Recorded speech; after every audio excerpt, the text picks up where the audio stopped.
the midweek Howl is recording. Here you go. Perfect. Bad. So I told you before we got on air. So my friend Lauren Snap hosts this nationally syndicated show called Pop Crush, and they play pop music all over the country or whatever. But Okay. she writes article. It's because you can go to this Pop Crush, and it's kind of like pop culture, you know. So she wrote an article, and I'm going to read it because it's kind of relevant for something else that's happening, and it kind of fits for maybe because we're getting into October Halloween season. Okay, I'm ready when you are. So the title is Jeffrey Dahmer's glasses are for sale for $150,000. Okay. So the infamous aviator-style eyeglasses serial killer Jeffrey Dahmer wore in prison are currently for sale for $150,000. According to TMZ, the notorious glasses are being sold by Taylor James, the founder of Cult Collectibles. The Canada-based shop specializes in cult-related collectibles and true crime murderabilia. He told TMZ he is finally willing to part with the glasses the Milwaukee-based murderer wore. However, the glasses aren't the only notable piece in his collection. James claims he acquired Dahmer's glasses and several other personal items, including Dahmer's, now this is what I would be bidding on, Dahmer's cutlery, his Bible, family photos, and other memorabilia from a former housekeeper.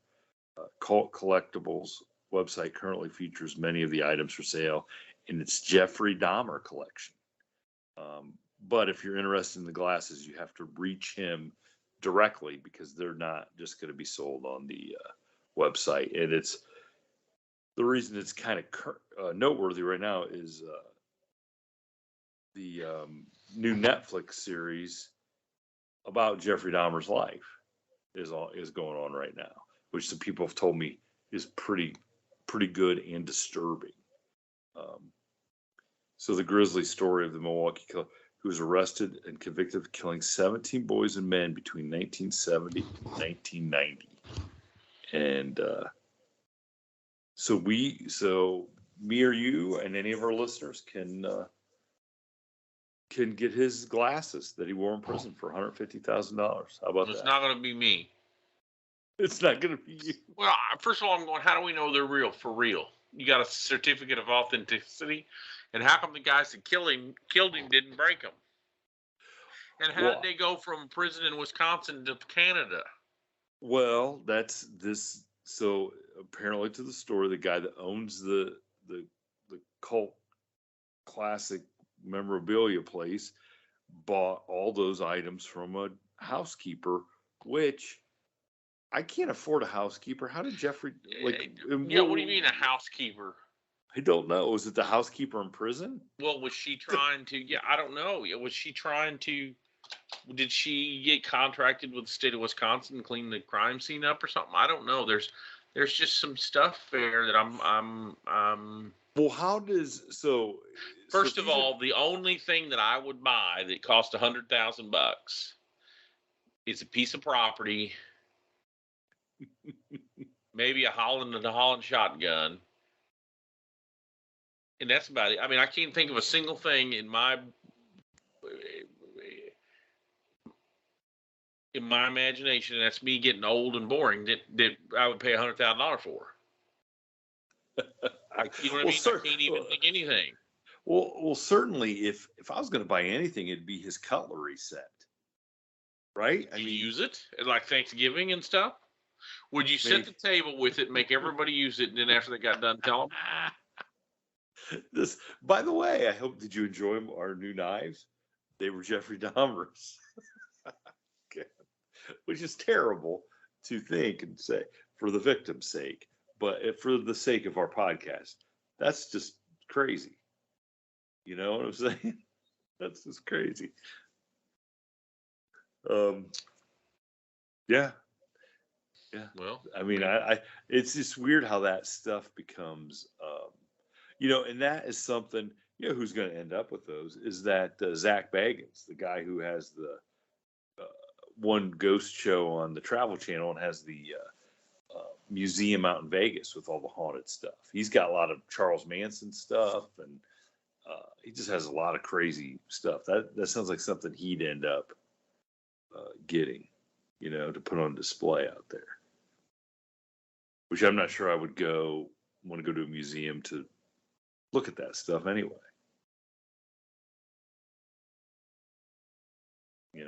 Would you? I mean, is that something you'd care about? I've been to the Madame Tussauds wax thing, in Vegas. Yeah. I went to one somewhere else. Where's another one at? Niagara Falls. No, somewhere else. Anyway, I've been to a couple of those things. If I got my kids, they want to do goofy stuff like that. But myself, I don't know. It's,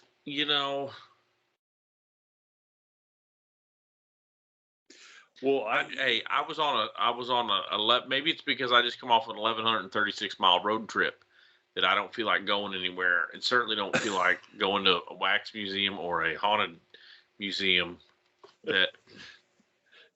Where was the road trip? Where was your 1,100-mile road trip? I took my kids' car out to Virginia Beach for me. He's in the Navy, and I told him when he got settled wherever he's at, I'd bring his car out to him, right? Yeah. And so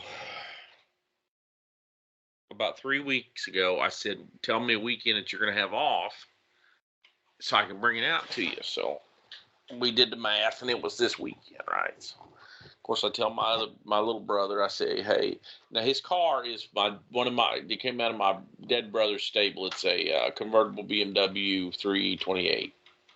Oh, okay. IS. So we put some new tires on it for him, cleaned it up, and I told my little brother, I said, well, I'm going to bring a car out this week. And, of course, I didn't think about it too much until he said, good effing luck driving through the hurricane. I was going to say. And I'm like, dude, the hurricane's in Florida. I'm going to Virginia. Right? So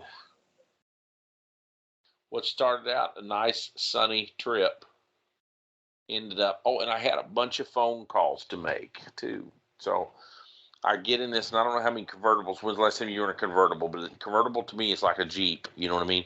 It's like a wind tunnel. This thing was quieter with the top down the day before than it was with the top up while I was driving it, right? So I got my Beats headset on, which apparently nobody can hear me talk on. Did I try to call you Thursday or Friday? Seems like but nobody I talked to. I think it's because the first couple people I had to call couldn't hear me. Like my brother was like, call me back when you get somewhere I can hear you. Anyhow, by the time I got to Virginia, dude, it is blowing 80 miles an hour and raining torrential rainfall, right? Oh, yeah, yeah. And I had a, I guess I would call it a third, I don't know, a 2.5 to third. I met a friend of mine asked me if I was interested in this job. I said I was. He introduced me to this guy. So that would be our first conversation, right? That guy said, hey, the guy that works out of that runs the state of Kansas, I want you to talk to him. So it would be so I met the guy at I'm just going to say it, State Capitol. And he said, I want to talk to you next week at length when nobody's around. So the next week at length, we talked on the phone. We talked salary. We talked some stuff. He said, I want my guy from Kansas City to talk to you, our guy from Kansas to talk to you. And how's the first part of your week look? Now, the first part of the week to me is Monday or Tuesday, right? Mm-hmm. I said, perfect. Well, the guy, he didn't call me. Couldn't, of course, my old lady said, did they ever call you back? I said, no. But so on Wednesday, he said, how's Friday at 3:00 sound? And I said, okay. Now, my personal thoughts was, dude, that's the first part of the week is your first part of your week is Friday at 3, that's my kind of company, right? That's my kind of place, right? Yeah, of course. Unfortunately, Friday at 3, I was in Richmond, Virginia, pulled into a Love's truck stop to take this call in my kid's convertible, and it's the perfect storm out there. It's a combination of Twister and perfect storm, and I'm in a convertible, and after about 15 minutes, my roof starts dripping in 2 spots, the exact same spot on both sides. I guess the water was getting in between the roof, like it didn't really have a good drip edge like a normal car would, right? So when you're driving, I pulled over to get gas into Love's, and I knew I was talking to these guys at 3, and the roof was almost dry because I guess the way the wind blows it over the top, right? It doesn't really hit. But sitting in the parking lot, man, it's dripping right on the passenger seat, right on the driver's seat. So I got this giant wet spot between my knee and my hip. And then, of course, everybody and their brother is texting me and calling me. And every time it texted and called me, it would drop the Zoom call. And it was a Zoom, sign into a meeting. And Oh, yeah. So I'm in a Zoom meeting trying to negotiate a possible job, as much as I hate to say it. And I'm getting dripped on, and and I'm between the, and I have to tell them, dude, I'm in a hurricane. I'm in a hurricane, whatever the hurricane was. And they're like, oh my God, are you serious? I said, yeah, I'll drive my kid's car out to Virginia Beach. I'm parked here, and I didn't tell them I was dripping. Maybe you could tell. Well, they never called me back, so. Oh no.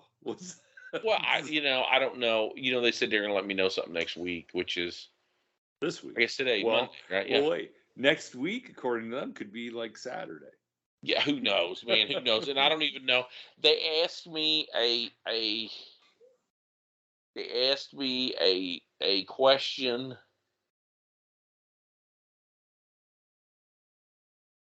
They asked me about launching a new product, essentially, right? Okay. Yeah. And I'm trying to remember how exactly they worded it, but it was essentially a brand. How if I was going to start from scratch, launching as a brand, and I had this great idea, but I didn't tell them my great idea for 2 things, because then I didn't want them, if they didn't give me the job, stealing your idea. You don't want. Is that bad of me? Is that bad of me? No. And in some time today, I was thinking maybe I should have given them that idea, so they don't realize. You know what I mean? They don't. You know what I mean? Maybe I should have pushed it over the edge and took it. You know what I mean? I had the winning play, and I did. Yeah, that might have been the clincher. And I didn't run it. Yeah, but then I was like, I don't know if I want to give them the secrets to the safe, because then they don't need me.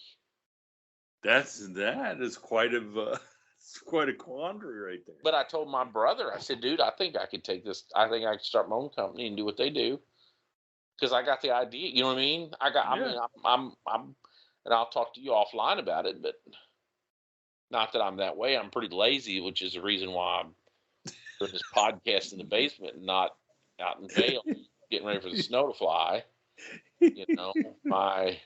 Look, I'm doing it in the basement too, so don't feel bad. I saw some dude on Twitter tweeted the other day that said, your ability to follow through means more than to basically follow through a bad plan will probably have a better chance of success than all these good ones, that you never complete or whatever. And I thought, dude, that guy's talking about me. Well, then you should, that should spur you on, right, to follow through. No, I told my brother I'm just about to give it up. Mm-hmm. I told the guy, I worked a little bit today with a friend of mine, and I told him, I said, I'll never make $2 million. And he said, why? And I said, because once I get the first $1 million, I'm quitting. I don't. Yeah. We were talking about Bitcoin, as a matter of fact. I had the opportunity to buy Bitcoin when it was $10 a piece, and I thought it was a scam. Well, even if it was a scam, $10 a piece is worth taking a shot. Well, my buddy was buying it when it was $1 a piece. Oh boy! How many He did was he trying get? to get me. He was trying to get me to buy it, and then I didn't do it. And then he was bragging to me, "Hey, it's up to $10 now." And that's when I was telling this dude the story today. I said, I could have never been, because it's up. What is it? 24,000 this week. I don't know. I mean, it's way down, but it's still Yes, up to but it's still more 24,000. than. So had I bought $1,000 worth, he was trying to Yeah. get me to buy $1,000 worth, which would have been what, 100 of them at Yeah. $10. Yeah, $10. Yeah. 100 of them. So, and when they were at 50,000, he was calling me saying, "See, I told you, I told you, I told you." I said, "Dude, I would have never made 50,000 because once they got to, if I paid $10, once they got to $100, I'd have dumped them all." Well, yeah. I mean, you had $100,000. That's quite a profit, right? I So mean, that's I what that guess, would yeah. I mean, I don't know. That's why I can't make it as a country singer or songwriter, because the first time I got a good song, somebody offered me a little money, I'd give it to them. it's, maybe that's my problem. There you go. I'm That's still, I'm right. still, I'm still waiting on them to offer the money. Well, I will. Mm-hmm. Mm-hmm. Oh, geez. So, how was your son happy then to see you? Like, So he's great. Yeah, absolutely. I got on I saw a bases. picture of him on the ship. I took that picture. Yep. Mm-hmm. And Yeah. we went out and we saw some museums. We done some stuff. And of course, the flying home was a freaking tragedy. I had to get up early in the morning and go over to Norfolk and get on a plane that had a mechanical issue, a computer issue, and we sat there and sat there and sat there and sat there. We were an hour and a half delayed coming out. So as I'm Oh, turning yeah. on my phone in Chicago, it texts me and tells me you missed your connection. And I'm like, no, I didn't. I got 14 minutes. Well, by the time I got to the gate, they'd closed it up and left. Or, you know what I mean? So I got there at 10:01. The flight was taking off at 10. So Oh, I had, gosh. So you had to sit there and wait? yeah. So then, of course, the app was trying to rebook me for the next day. So I walk over to the ticket counter, and this guy goes, "Well, we only got 2 flights to Columbia, and that one's already left, and the next one's booked. So 8:30 tomorrow, which was today, or 7:30. Well, whatever time it was this morning." Or I said, "How about Springfield, which is Springfield, Missouri, not too far?" Okay, I got one you can land at 9:30 if you go through Dallas, and I'm like, "What?" Why would you go to Dallas and then Because back she to didn't the? have. Well, I don't know. It's the airline industry, so. I said, "How about St. Louis?" And she said, "Okay, I can get you." She said, "Well, I got one. It leaves in 34 minutes in St. Louis," which I had seen that one originally on my thing, because I was. And she said, "No, the door's already closed. The machine won't let me give you that," because that was just I could run back to where I was anyway. So I had to sit there 6.5 hours to finally get one to St. Louis to my brother to pick me up. Thank goodness my French brother picked me up and brought me home. Actually, brought me over to the shop, and I took a car from the lot home. And but my point was, it was 17-hour day to get home. I could have freaking drove home from Virginia faster than that. Yeah, I would say so. I would say so. I mean, that, gosh, it, and that flying I did a couple weeks ago to go to Utah, that was the first flying I had done in almost 25 years. And I know it's convenient and stuff, but man, I just don't like it. The whole thing, I just don't like it. Yes. And Yeah. there's a million times I wish I had the people with me on this podcast with me, because I was those people are so I walk up at Norfolk, and I've flown out of Columbia, Missouri, and I know it's going to be a little plane, right? And I've got to carry on just a little roller bag, nothing special. But I decided, because I knew I was going to have a fairly tight connection. It was an hour and a half or hour and 40-minute connection in Chicago. Okay, I went in and decided to check my carry-on. So when I go through the airport, I've got my billfold in one pocket, my cell phone in the other pocket, in a little in a charging cord and little plug-in block in my back pocket. That's all I got. I don't even have a jacket on. I put a long sleeve T-shirt on, put my jacket in my bag. I don't got nothing. I don't even have a ball cap on. Okay, I don't have Okay. nothing. So I go over to the kiosk. It says, anyway, I check my bag. It wants me to pay 30 freaking bucks. American Airlines. I'm like, Oh yeah. Okay. so I paid 30 bucks. And then the next icon says, "You're in a small plane. Would you like to check your carry-on for free?" I said, yes. I'm trying to back up. Yes. So it printed me 2 baggage labels. So then I walk over to the ticket counter to get this gal, and I said, hey, it was prompting me to check my bag for free, yet it charged me $30 before I got to that. You know what I mean? Yeah, I know what you mean. So you didn't get your $30 back? No, she said, well, you done paid the $30, you done checked that one. I said, no, it's my carry-on. She goes, it ain't your carry-on if you checked it. Oh In wow. some shitty East Coast, you know, ebonics. And I just said, and I don't know why it made me mad, but it made me mad. And so then I go through the freaking gate, no problem. Go through TSA. I get to my plane. It's delayed. I missed my connection. What happened? Something happened in Chicago, and I missed my connection. Yeah, so I was just like, okay, so now not only did you not give me my $30, oh, I was in boarding group 6, right, which is like the last people to board. So now me as a student of the theory of business, right? You would think the guy that you just screwed up his ticket, you had a bad plane that couldn't take off. He sat here for 7 hours. You'd think you'd put him in boarding group 1 or 2, wouldn't you? No. They put me back in boarding group 6, and you got all this whole plane full of people with bigger carry-ons than I had, okay? And they all want to bring them on that plane that ain't got any overhead space, okay? So then the guy tells them, well, you just put it wherever you want. So you got people in the front that walk to the back, that put their carry-ons in the back. So then when the door goes ding, I can't get off the freaking plane because they're trying to go against the stream. I'm said, dude, and then they're calling back, hey, his is over 15 there. Can you get it? No, I can't. And they look at me like I'm an ass. And I was like, I said, you should have freaking checked it. Like me. You know what I mean?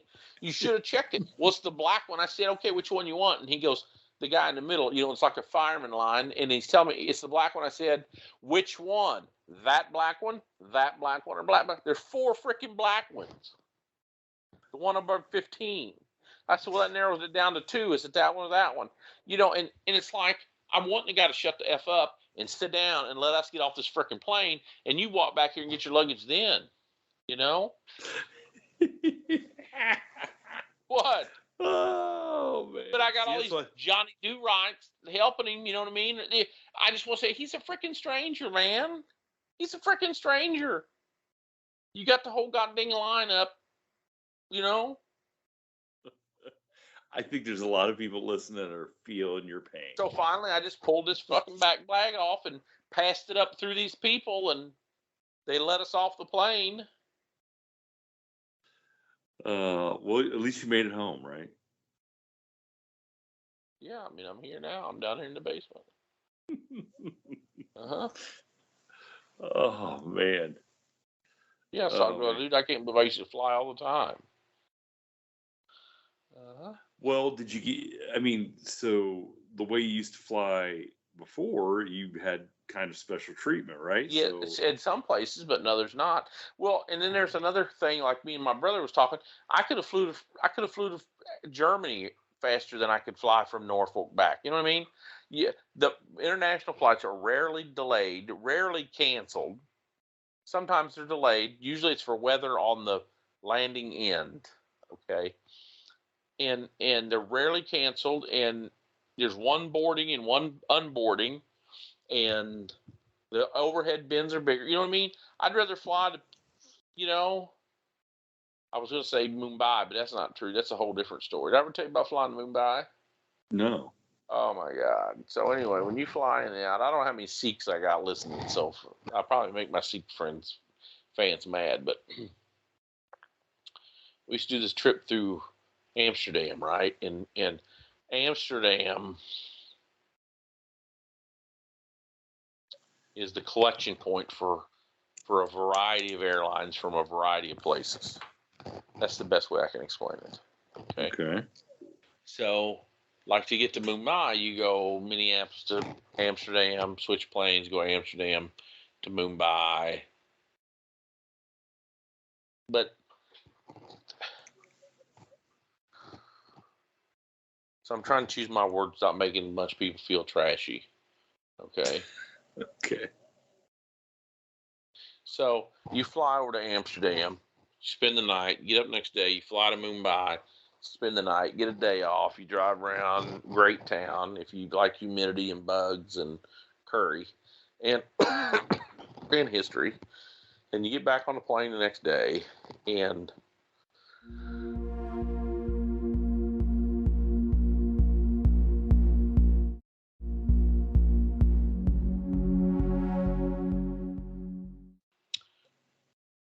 there's a certain cuisine that they load up there that just, I guess it's curry. It's just so you got this Sikh, you got a special, I don't know, there's an aroma in the aircraft going from Mumbai to Amsterdam, right? So then you land in Amsterdam, you go to the hotel. The next day you get up to fly to Minneapolis, so you get on the same different plane, big bird, big 777s. We're talking 162 people in coach, 40 some in business, 24, and you're talking 210 people, 217 with the crew, probably 220. But you get all these people from the African continent, the Asian continent, and they're all on this plane to go to America. Okay. And as they come down and serve the food and the beverage and on an international flight, as people that my listeners that know, and the people that don't, I'll tell you, my Arkansas friends have never been out of the promised land. They put you on that plane about an hour, 30, 45 minutes off after takeoff. They give you the drink cart comes around, and depending on what time of day it is, either breakfast or lunch or snack. But they put some food in you, and to get you to shut up and sit down and watch movies for a couple hours, right? Yeah. Okay. Half of the 162 people in coach take their trash and throw it on the frickin' floor. Because they are not from a place in the world that doesn't has garbage cans. It has garbage cans. Yeah, that's about the best way, right? Yeah. So these 7 flight attendants ain't gonna pick up 90 people's worth of trash. So then an hour, so then you're if you go to the bathroom or whatever, it's like Christmas. Christmas in America, and those kids unwrap all that shit and put all that paper on the floor and all that ribbons, and you got to get up early. So go up and give me something, put all this paper and give me a trash bag. You can't even get up and go to get the trash bag because you're okay. Yeah. So that's what you're doing. You're just over through all the debris. And every once in a while, there's a metallic clank where you're stepping on somebody's soda can, and then it's soft. You get a soft one every once in a while. They didn't like what they were getting, so they just threw the whole piece of article of food in the floor. And then an hour before landing, they come out, with the food again, and it's like double refuse. I'm stunned. What's like that? You just throw the trash on the floor. I get what? The floor of the plane, man. Floor of the plane. I've been in it 1,000,000 times. I'm stunned. Uh-huh. I never. But you fly out of Frankfurt, or Paris or London, and it don't happen. But you fly through Amsterdam, it's sky's the limit, dude. Sky is the limit. Uh-huh. I'm gonna have to make a note about what? That. Do not fly. I'm not saying do not. In some ways, it's kind of appealing to me. I kind of like, when you go to a place like Mumbai, you realize you're in a different world. Because to me, going to Amsterdam is like going to Boston, right? Old brick town. Yeah. There's certain places that have the same feel to it because it's been a town for 500 years, right? Lots of history. You go to Mumbai, you're in a different world, man. You ain't in Kansas no more. I guarantee you that. So it's got an edginess to it. Edgy. It's got an edgy trashness to it. Uh-huh. I'm sure I told Mumbai stories on this podcast before, haven't I? Tent cities and chickens walking down the sidewalk, cows in the street, people crapping on the sidewalk. I've never told you them stories. No. Oh, come on, dude. Hey, what? I thought I've told you these stories. Oh, so let me tell you what happened to me. I draw a coveted Minnesota wolf hunting permit in about 2010 or 11. Okay, they're protected. It's hard to get a permit. They don't even hunt them up there anymore. So, but whatever. So I get this wolf hunting permit, and then I get to have to go to Mumbai this week. And the wolf season stays open till they have a quota, right? So I don't know what it is, but so usually by the first week it's done because they might give out 1,000 permits, but they're going to close the season when 100 of them gets killed because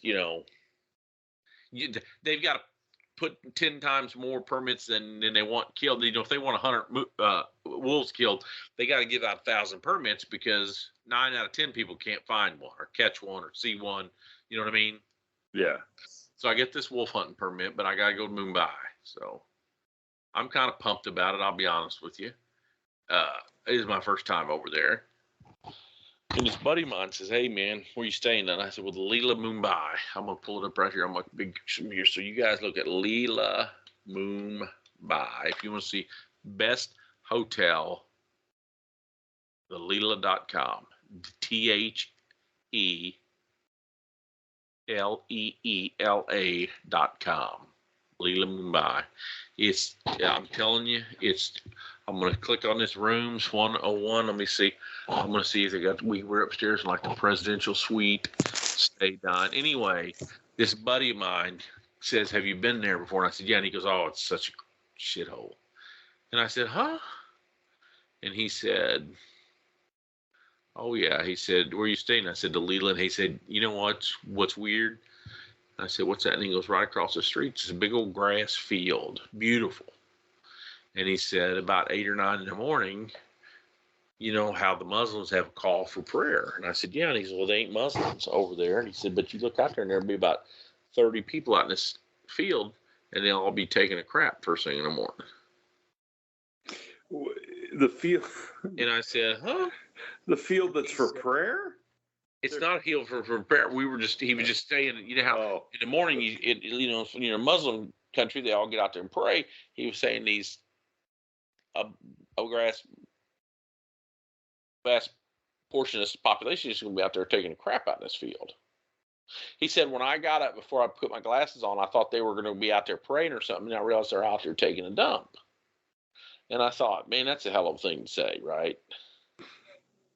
So, and then he said, "Dude, you ain't never seen Blue Tarp. What's that, Slumdog Millionaire? You know what I'm talking about?" See, okay. It's 50 times. I don't want to say worse. The poverty you see in that movie is 50 times more of it. This is the best thing. You've been to Cincinnati. Yeah. Now, you've been both sides of the river. Oh, yeah. Okay. You know when you're on the Cincinnati side and you're looking over at Covington, Kentucky, over the Rhine there, you know what I mean? Oh, yeah. Down there by the Red Stadium. Yep. Imagine every single thing you see across the horizon, right to left, east to west, on the south side of the river, would be a blue tarp. Oh, gosh. Okay. When I say 3 miles worth of blue tarps, I ain't kidding you, 3 miles further. Or go out to Vail and look at one of them ski slopes that goes up there. You know what I mean? This is just, 1,000 acres of ski slope. It'd be blue tarps. So anyway, we come in there in the middle of the night. And, of course, we got weapons. Our team leader was a girl, female, whatever you want to call her. And there's a process that we have to do because you're bringing guns and ammunition in these countries.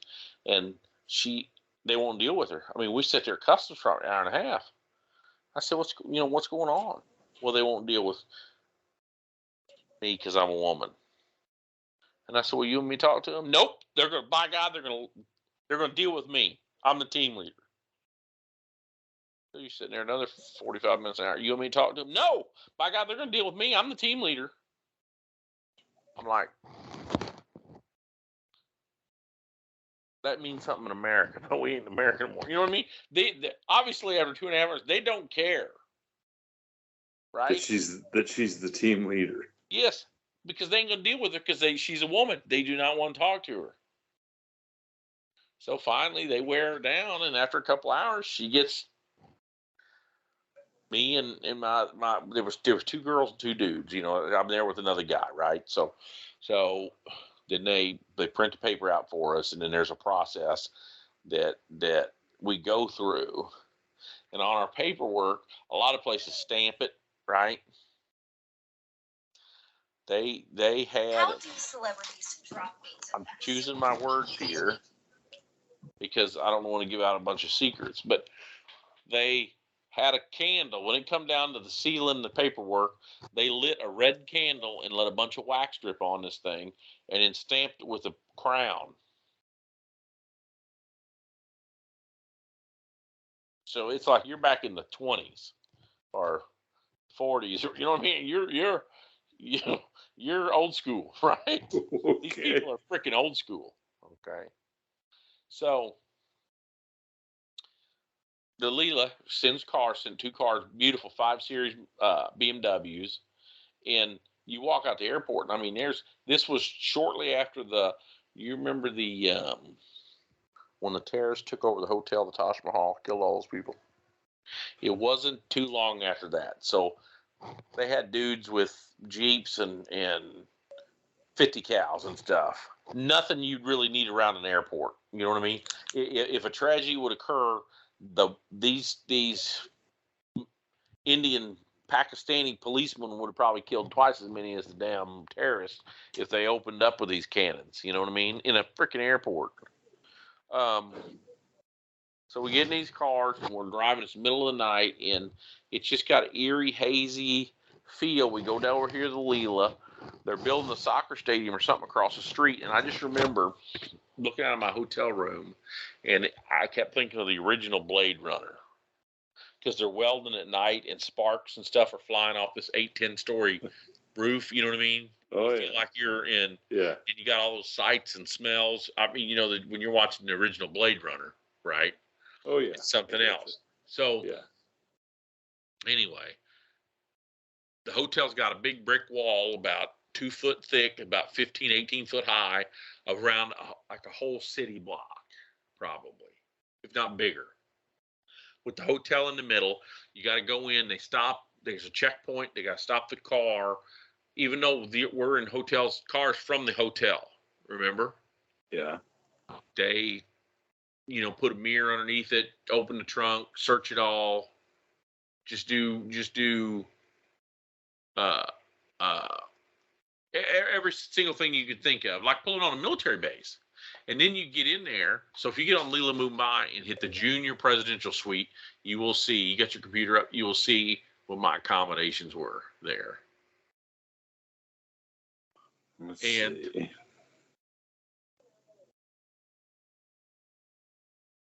Are you on it? Well, I'm trying. I'm not sure I'm spelling Mumbai right. Just hit Leela.com, theleela.com, and then pick the city. When it'll give you a bunch of options. So, of course, my partner with me, brought a bottle of, so I'm hungry as hell. And that's another thing they say, don't eat anything there, you're going to get sick. Well, I went to REI and I bought me a straw to, if I needed water, you know what I mean? I brought a bunch of hiking and backpacking shit with me because I'm not going to be stranded somewhere, right? Of course, we got water and snacks off the plane or whatever, and we go over here to the hotel. One of my partners in the deal, he got a little old half pint of whiskey, and because you can't buy liquor, there's no liquor in India, And he says, "Well, I'll come down to your room. What are you gonna do?" I said, "I'm gonna try to get something to eat." So anyway, he come down to my room, and I ordered something from room service, and we just hung out or whatever. Well, the next morning, sure enough, I get out and look out there, and there's this big old grass field, and there's just people taking a crap out there in it. And you're. Are you on the website? Have you seen? Oh, yeah. I'm seeing the Leela Mumbai, the beautiful best hotel. Place. Oh gosh, it's absolute beautiful place. Absolute beautiful place. So across the field there are people taking. Yeah, they just go out there and they just go, man, where they want to go. It's the Wild West without cowboys, without Indians, without guns. Did you stay in the deluxe suite, the junior presidential? Junior presidential. junior Oh my presidential, gosh. because they kept telling us it was a presidential. 3 of the 4 of us got presidential suites, and then they ran out of them. And my whiskey buddy, he had just a normal hotel room or suite. I mean, I just feel bad for him. look at that. I got it. It was like, dude, this is better. I know people don't have apartments look like this. That's pretty. That's pretty nice. So it's like those people are in like, and that's why I think I like them so much. You know, if I was president, if I was president, I would immediately import 100,000, 150,000 Sikhs, people from India, a year, because they are the hardest working, nicest, kindest, and they have an element of hardness to them. You know what I mean? That they're not mean. So I, when we see them here, they own hotels and liquor stores, whatever. You know what I mean? And sometimes they're bad neighborhoods or whatever. When you walk out of this neighborhood, so I'm getting screwed up here. We pull in, they mag our cars, we get up, they have a conveyor belt like TSA. You put your bag and your stuff in it on the outside of the hotel, go through a magnetometer, and they run their thing in, and your bag pops out on the other side so they can scan it for explosives and stuff. So, I mean, this is real secure shit, right? So we decided we're going to go out on the town the next day. We haven't just determined when we're going to meet, right? So we go down in the hotel, big old buffet, breakfast, biggest breakfast, biggest breakfast buffet I've ever seen in my life. Well, maybe, I don't know. I've been to some big ones in Vegas, but it's as big as anything in Vegas, right? Big as anything. And what's it got for food? Like, what just, I mean, everything from. So if you go over there to dine and hit that first one, citrus or whatever, I mean, everything from snails to ham, eggs, bacon, and sausage, and crab and fish, and I mean, what? I mean, I don't know. You had me at snails. Whatever, right? Just freaking whatever. And so anyway, I go down to the concierge and I say, "Hey, we want to get a car." And he says, "Cars are expensive. Where you want to go?" I said, "I don't know, but we're gonna go out on the town." And he says, "Well, if you rent it for the hotel, you got to take 2 cars because they're not big enough." Now, remember, they had 5 Series Mercedes, so I'm thinking that 2 girls my partner can sit in the back, I can sit in the front. That's all we need. He says, "I know a guy." Oh boy. And my dude in Minnesota told me just go to the concierge, because these guys have been there a million times. State Department approves this place. It's supposed to be, Secret Service stays there. This is the real deal hotel. So I said, okay. He gets on his phone and talks and whatever they talk, and next thing you know, this dude's rolling up through the mags, through everything. And like it's, the best thing, like an old Mazda 626 or something. Whoa, because they're all 5 speeds over there, Pulls right up. "This is your guy." In a Mazda 626. It's what it looks like, but it's not. Maybe it was a Mazda 626. That's what it reminded me of, right? Okay. So I look at Mike, that's my partner with it, and I'm like, "Is this for real?" And they're like, thank goodness the 3 people I had with me, one of them was from Seattle, the other 2 were from Minneapolis, so they were very open-minded. You know what I'm saying? Yeah. Okay, because if I had 3 boys from Arkansas and they're from Branson in there, I'm not getting got in a car. You know what I mean? They wouldn't have gotten a car. So, and we had worked out a little, if some bad stuff happens, there's different ways and we play these role playing things in our mind and work it out. If we ever get wrapped up, that's like kidnapped or whatever. These guys are going to choke out the driver, kill the driver in the back seat. I'm going to push him out the door. You know what I mean? And because sometimes you get in some cars, I got in a car. Me and my team got in a car in Paris that I joked with them later. That was the closest time they've ever came to a terrorist, but that's a whole nother story. But anyhow, We get in this guy's car. So I'm the biggest, so I got to sit in the front. That's just the way it is, you know. I'm 6'3", 250. You know what I mean? I'm getting in the front. So if I'm in a Mazda 626 by myself, it's crowded, right? But they're in the back seat. We got the little Pakistani driver, and he's got these little dingleberries. You know what a ding ding truck is? You know how he's got these little felt velvet, like the roof of the, like the roof hanging down. There's the fringe. yes, like the roof of this car has been stapled and tuck pointed to look like bed canopy, so like sort of more like, I was thinking more like the pillow from a New Orleans whorehouse or something, and it's velvet. He's got these dingleberries all the way around it, and on the dash, he's got little bobbleheads. You know the bobbleheads? It looks like the Noah's Ark. It goes from little hyenas and leopards and stuff on the left, all the way to tigers and elephants glued to the dash of this little car. So when you're going, the dingleberries are rolling, and all Noah's Ark, all these animals are pointed downstream out the window, and their little heads are bobbling. You know what I mean? Like Noah's Ark. We're like Noah's Ark rolling through Mumbai. And he's like, "Where do you guys want to go?" We said, "We don't know. Just kind of show us the town, you know." And we, and, you know, he takes off like you're going somewhere. You don't go anywhere in Mumbai because there's too many people, right? Yeah. And I exactly. don't even, you know, like everything. I've got a video camera. I'm rolling in 1080.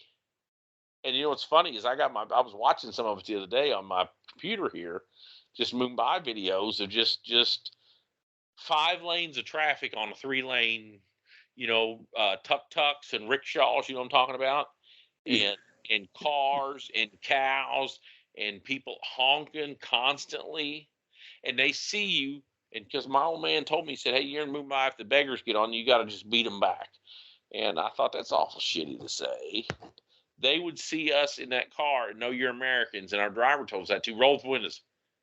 You're American. They would see, and these beggars would run through 3 lanes of traffic to get over there. "Oh, you American, you know, wanting money." Uh-huh. That's crazy. So the first place he took us was Gandhi's house. Mm-hmm. And I got to tour Gandhi's house. I bought a book, and anyway, just wild, man. I don't even know where I was going with this story. Where was I going with this story? I don't know, but you went. You know what I mean? He gave me a bunch of business cards, and I was trying to find one the other day. I had them on my bulletin board at my office in Minnesota, and when guys were going over there, I'd say, "Hey, call this guy for a ride."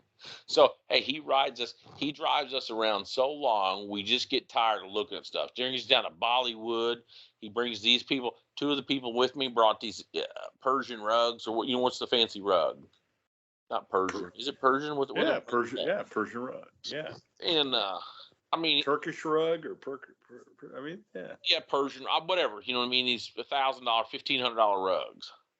And anyhow, we couldn't hardly talk him into bringing us back because he just wanted to show us more and more.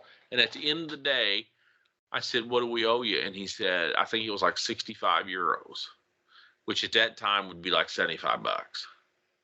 So we all give $20 to him. So I ended up giving him 20 euros. You know, so I gave him 80 euros. He told me that was because he's a normal cab driver, but his brother-in-law is the concierge at the hotel. Okay.